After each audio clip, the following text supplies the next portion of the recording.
In the 18th century French court, books were an important cultural artifact, treated more like works of art than just something to be read.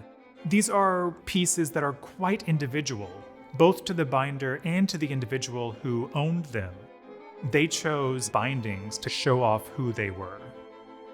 We're celebrating Bound for Versailles, the Jayne Wrightsman bookbinding collection. This is a tremendous gift to the Morgan that was made by Mrs. Wrightsman in 2019 in honor of our longtime trustee, Mrs. Annette de la Renta, who was a great friend of Mrs. Wrightsman and is a great friend of the Morgan. Jayne Wrightsman was just a phenomenal collector, connoisseur, patron, and philanthropist. At the Morgan, she was a trustee in the mid-80s, and she began at that time to really collect these precious bound books made for some of the grandest personages in French 18th century court and Parisian society, from kings, queens, royal sisters, to some of the richest financiers of the day. These are really masterpieces of bookbinding and illumination and decoration. We've studied very carefully how these books were made, the patterns, the emblems. It's a tremendous survey of this art of books in Paris, primarily in the 18th century, and it is transformative to our printed books and bindings collection.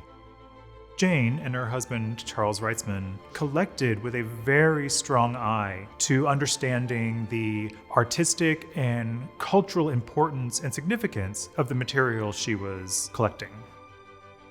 They really lived with their collections in a way that most collectors do not. And so that, I think, sets them apart as a little bit different type of collector than your average book or art collector.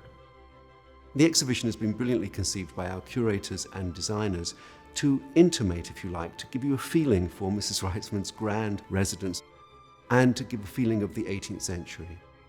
It feels more like you are walking through someone's home and visiting individual rooms with various material out for you to see. Mrs. Wrightsman's collection includes about 200 volumes. Two of the earliest bindings were produced for Louis XIV in the 1660s. Other notable individuals who owned books in the exhibition are Philippe II, the Duc d'Orléans, and including some rare bindings for Marie Antoinette, including one which actually commemorates the first hot air balloon flight at Versailles in 1783. This gives us a sense of the luxury, the craft, and the achievement of the fine arts and book illustration in Paris in the 18th century, just in the years before the French Revolution. And it's all from the Morgan's collection. It establishes the Morgan as a center for the study both of the works themselves, the production of the works, and equally importantly, the way conservation can understand better how these are kept, how they were made, and how they should be shown. The physical book is something that we don't interact with that much anymore. I hope visitors really come to understand the importance of the book as a work of art. These are all individually produced artisanal objects. There is a beauty in the handmade that comes through in these bindings.